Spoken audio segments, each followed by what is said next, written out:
going to continue to go over the open book test on Calculus Lesson 1-5. We're talking about non-removable discontinuities that help us recognize that there's an asymptote at that place, and we're finding limits. Uh, and so let's look at number 8. I want to talk about the graph of this first.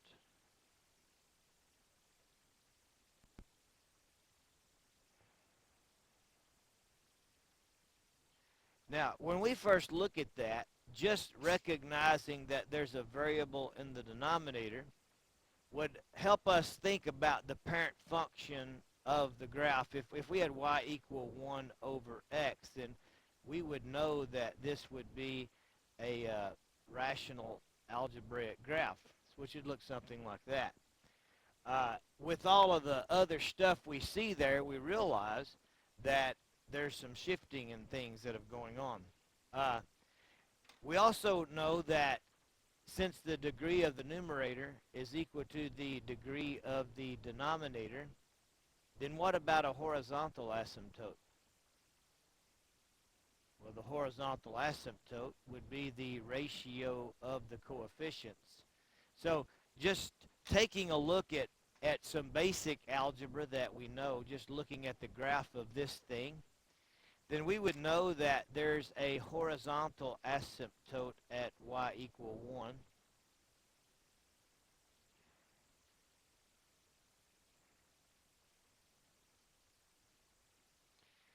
And a 2 right here in place of that x would create a division by 0 error. And there's not a common factor of x minus 2 in the numerator, therefore it's a non-removable discontinuity, telling us that there's a vertical asymptote at x equal 2.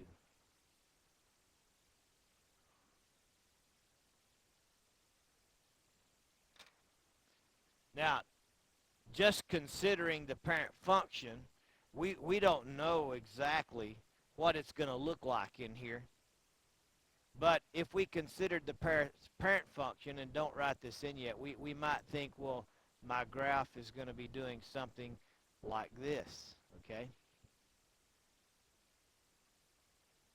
But with all of the stuff going on in the numerator and denominator, there could be some situation to where it's actually doing that. We don't know what all that x minus 3 in the numerator and that minus 2 down there is doing unless we did some other kind of investigation. So it can throw things out of kilter a bit. But we know basically about those asymptotes. That's something that we're not speculating on. That's something that we know for sure. And we know for sure that we're going to have probably some type of a rational looking graph, but where the little curves are going, we're not sure. Now, we could build a table and try to investigate that. But really what we're wanting to know, the question is the limit as x approaches 2 from the positive side, meaning that we're going to approach it from the right. As we approach that target point, x is 2, from the positive side of the axis, from the right side, then what is the limit? Well, we're going to assume, since that's an asymptote, not really assume, we're going to know that it's either going to go into positive infinity or negative infinity. And the question is, can we do this without even graphing it? Well, we should be able to. So let's think about that. If we think about the number line, and we're trying to approach 2 from this side, then we would have things like 3, 2.5. I'll try to do a better job here. We would have things like 3, things like 2.5, things like 2.1, things like 2.001, and we could just continue to get closer and closer. And I said build a table, but we're not actually going to totally build a table yet. So as we're approaching from this side, what's happening to the answers in my denominator? Well, these numbers are going to continually be bigger than 2, right? So something bigger than 2 minus 2 is positive. So they're going to be smaller and smaller, as you said, smaller and smaller positive numbers. Okay. Now, if we plug it in here, then as these numbers get closer and closer to 2,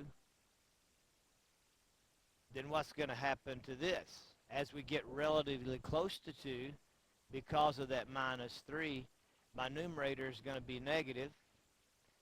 And as we get closer to a 2,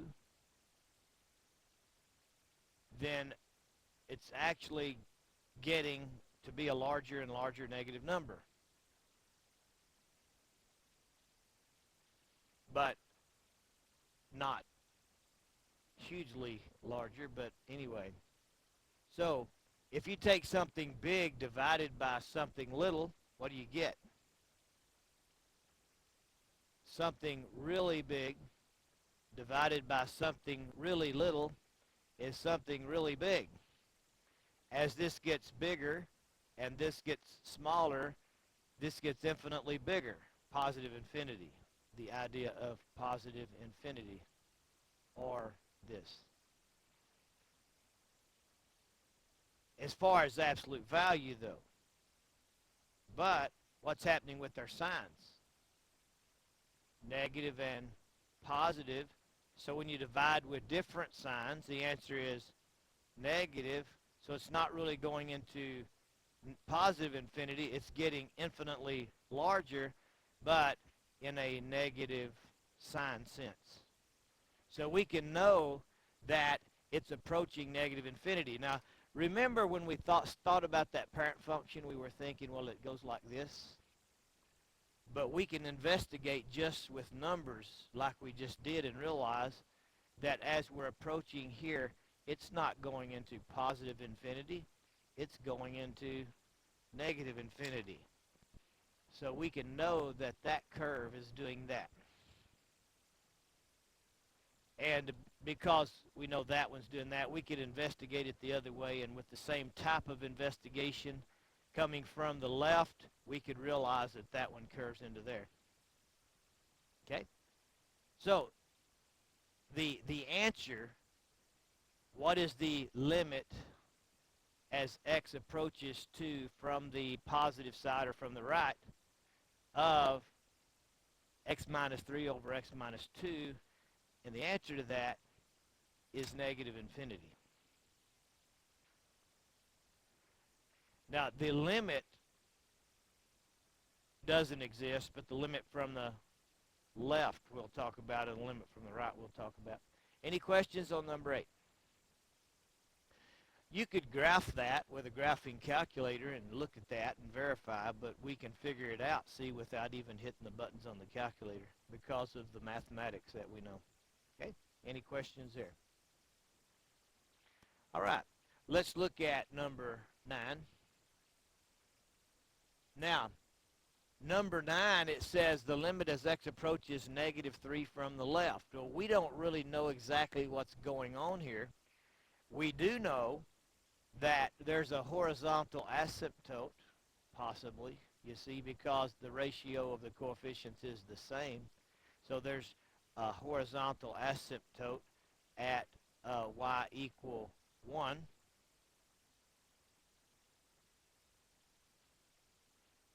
That's kind of all we know right now. And we can't figure out anything about discontinuities or anything until we factor, right? So we need to factor the numerator and the denominator. Do we need to go through all that again? What can I multiply to get negative 3 and add to get 2? What can I multiply to get my C and add to get my B? And it's going to be x something, and the answer is negative 1 and positive 3, negative 1 and positive 3. When you multiply those, you get a negative 3. When you add those, you get a 2. So we just put them straight in, plus 3 minus 1. or minus 1 plus 3. Okay, on the bottom, what can I multiply to get a negative 6, but add to get a 1? And the answer is a positive 3 and a negative 2. They multiply to give me negative 6. They add to give me positive 1. We put our x's and stick them straight in, plus 3 and minus 2. So what do we recognize that happens in our factoring process? Those cancel. So this discontinuity of x minus 3 just got removed.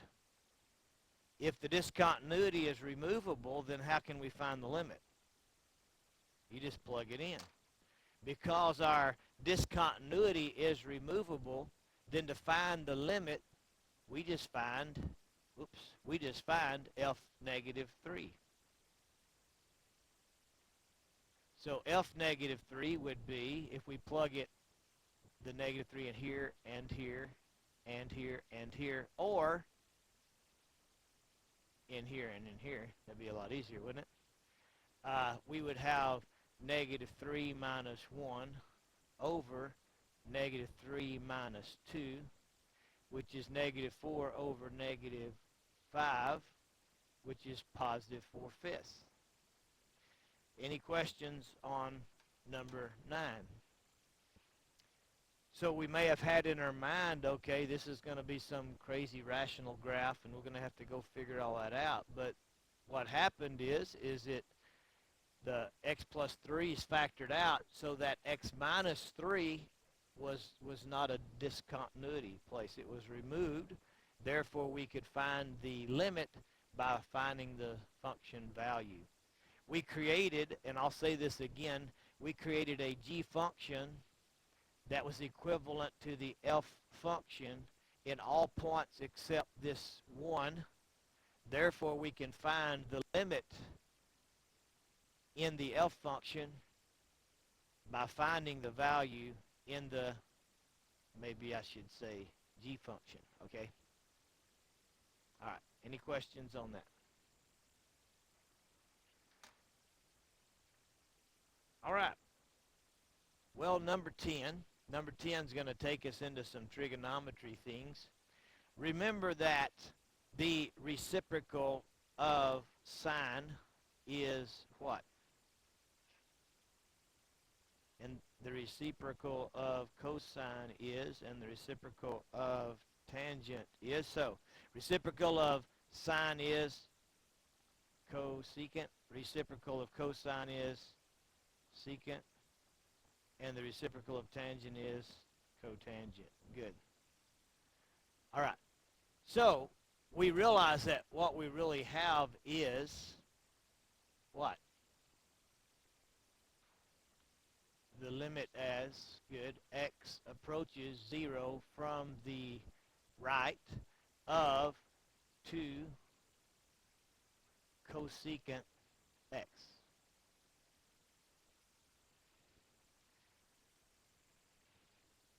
Everybody agree with that? This is like times. Yeah, let me write this. This is like 1 times 2 over sine x, and the 1 over sine x part is cosecant x. There you go. That helped. We just needed to see this whole thing turns into that thing. Okay, we're good. All right. Now, we want it as the limit as x approaches 0. The limit as x approaches 0. Now, let's just draw cosecant. And this is another one of those places to where y'all haven't had a lot of exposure, the students I'm teaching right now, in graphing trigonometric functions. So we're gonna just have to do some investigating here, and what we'll do is just build a table because of where you're at in your studies. So let's just build a table of values. We'll just start with x.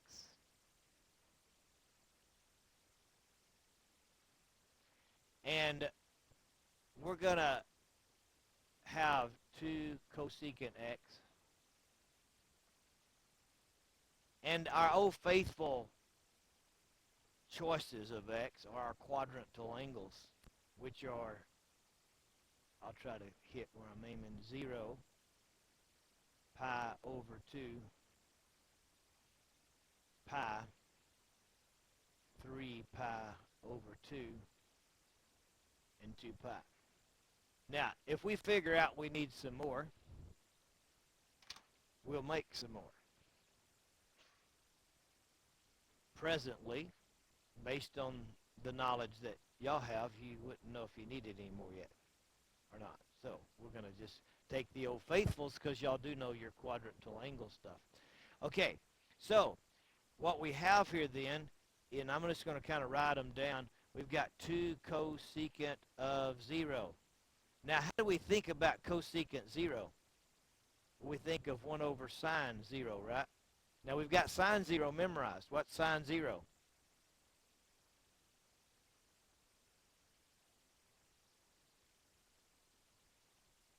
Zero. The sine of 0 is 0. That's okay. We're still got to go back and look at those. And then, so sine of 0 is 0. Let me shift this down. Okay, so we have 2 times 1 over sine 0, which is 2 times 1 divided by 0. Division by 0 is undefined, and so we have an undefined at 0. Now that helps us here because that tells me that there's a non-removable discontinuity there. There's an asymptote at my target point. Okay, so I'm already better off than I was a while ago. Okay, so let's make us a little grid here. I'm going to shift this over. We're just going to kind of write these down as we figure something out.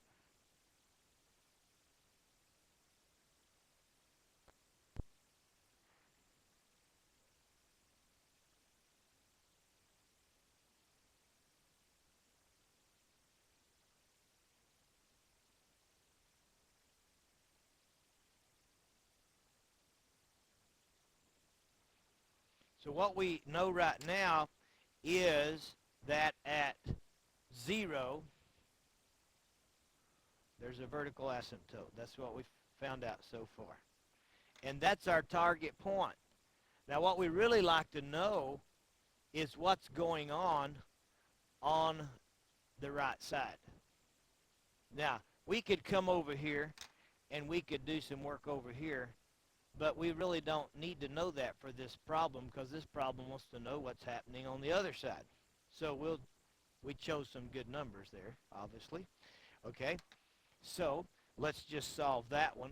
We're going to have 2 times 1 over the sine of pi over 2. The sine of pi over 2, or 90, is 1. And so 2 times 1 is 2. And voila, what a lucky thing that we made our grid be 2 units so that we could actually hit that. It could be that we knew what that 2 was going to do right there. But anyway, and so we see that when x is pi over 2, then my y turned out to be, or my function value turned out to be a 2.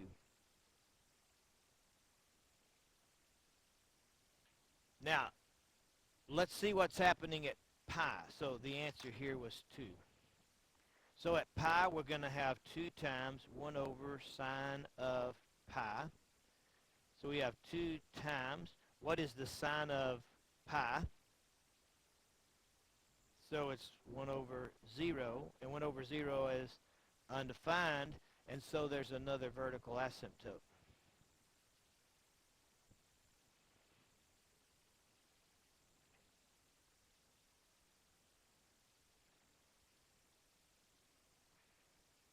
Now, because you're not familiar with what cosecant looks like, then your mind might be thinking, in this little thing that we've got created here, your mind would be thinking, well, it could be doing this, or it could be doing this, or because you're not that familiar with things, you might think it might be doing that, or you might think, well, it's doing the opposite.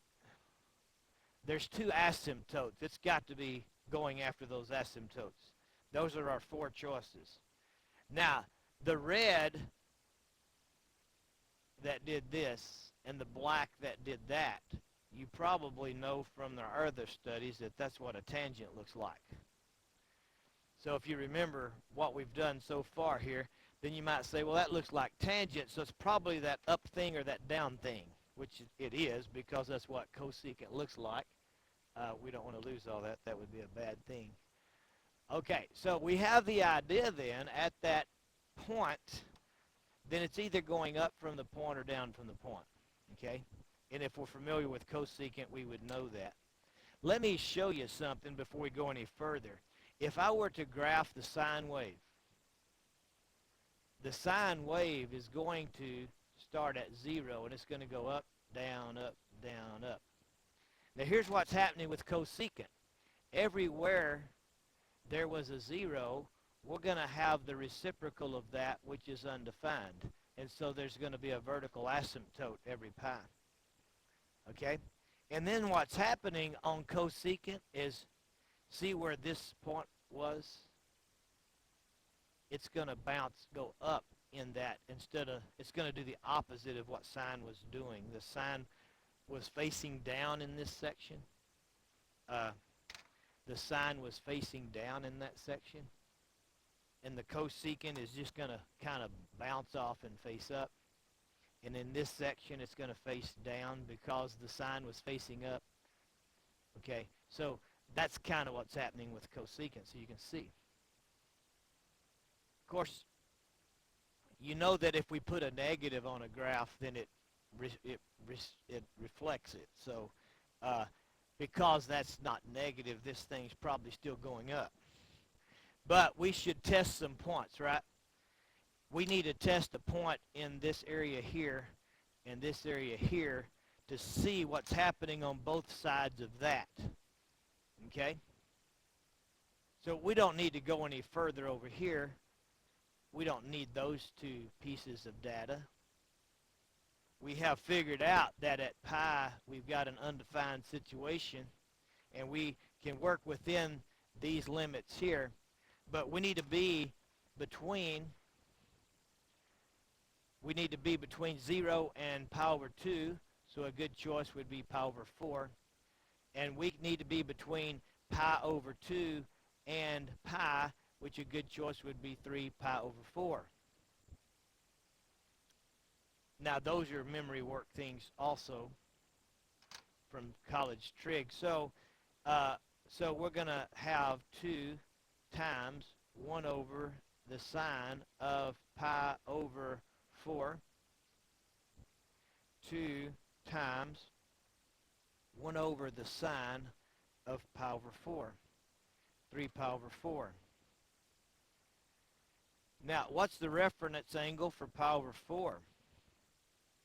45. And what's the sine of 45?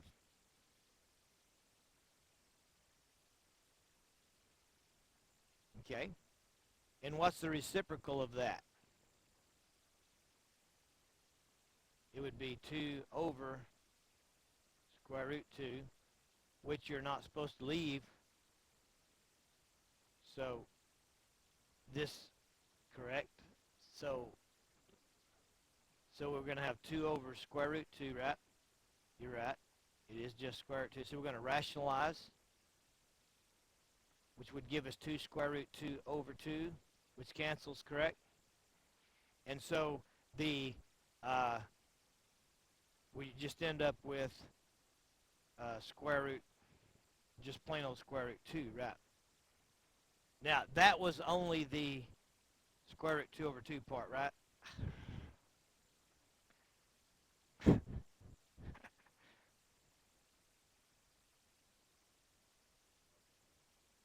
So that turns into 2. This is equivalent to square root 2, so it turns into 2 square root 2.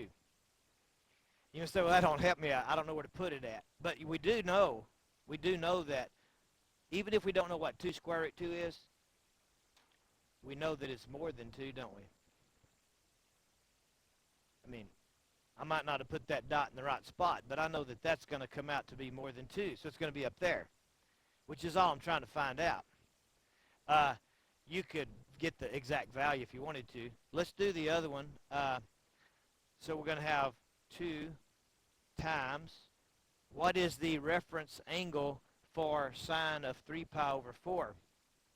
It's the same. It's still 45 degrees, so it's still square root 2 over 2, and the reciprocal is still square root 2. But we got to think about the quadrant. A, smart, trig, class. Where was the first one? Trig, class. Thank you. Thank you. We need that in the video correctly. Pi over 4 is in quadrant 1. Sine's positive there. 3 pi over 4 is in quadrant 2. It's still positive there. So on both of those, we get the same value. It's reflecting there, you see. Okay? It's like a little parabola sitting in there. So we can know that my graph is doing that now. So the question is, let's kind of go back and remember what the question is. The question, what's the limit as x approaches 0 from the positive side of the graph or from the right side? So as I'm approaching this target point 0, what's happening up here? It's going into positive infinity. All right. Any questions on number 10? Wow, a lot of cool math in there. Got to review some cosecant, something you've probably never seen in those of you that's watching today. All right. Any other questions or thoughts that we need to include in this section? All right. Thank you very much.